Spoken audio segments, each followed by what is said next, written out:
Baik, Assalamualaikum warahmatullahi wabarakatuh. Saya Dia Astuti, mahasiswa program doktoral Pendidikan Matematika Universitas Negeri Yogyakarta.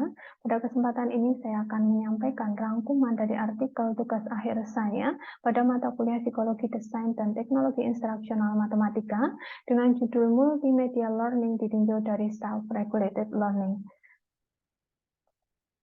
Nah, berkaitan dengan multimedia learning ini, multimedia ini merupakan berkaitan dengan bagaimana informasi ini disampaikan dan diproses, kemudian yang disampaikan dan diproses oleh siswa melalui penggunaan media berbasis teknologi seperti teks, gambar, suara, animasi, dan video. Nah, ini menurut Meyer tahun 2009. Kemudian multimedia ini ada 3 tinjauan. Yang pertama yaitu berkaitan dengan delivery medianya, maka minimal ada 2 atau lebih delivery device-nya. Kemudian dari presentation modenya, di sini minimal ada verbal dan pictorial, kayak gitu ya. Kemudian terkait dengan sensory modality-nya berkaitan dengan auditory dan visual.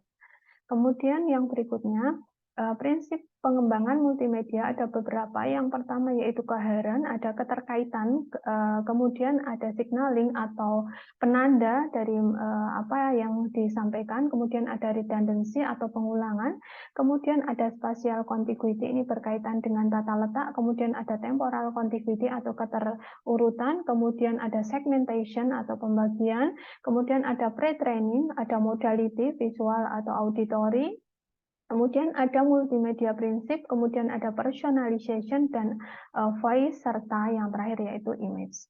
Nah, berkaitan dengan multimedia ini, bagaimana bisa dikembangkan multimedia learning yang dapat mendukung berkembangnya self-regulated learning dari seseorang, yang mana self-regulated learning ini didefinisikan sebagai proses di mana peserta didik ini menyebarkan dan mempertahankan kognisi dan perilaku secara sistematis untuk membantu mereka dalam mencapai tujuan pembelajaran.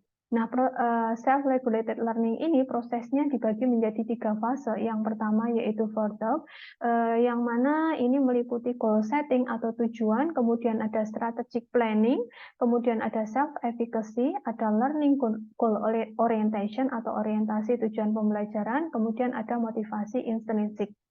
Yang kedua yaitu berkaitan dengan performance yang difokuskan pada tugas, kemudian self-instruction, imagery, dan self-monitoring. Yang ketiga atau yang terakhir yaitu self-reflection yang ada kaitannya dengan self-evaluation, attribution, dan self-reaction. Nah, bagaimana nantinya multimedia yang dikembangkan ini akan bisa mendukung adanya pengembangan self-regulated learning ini. Nah, saya kira itu yang bisa saya sampaikan. Terima kasih. Assalamualaikum warahmatullahi wabarakatuh.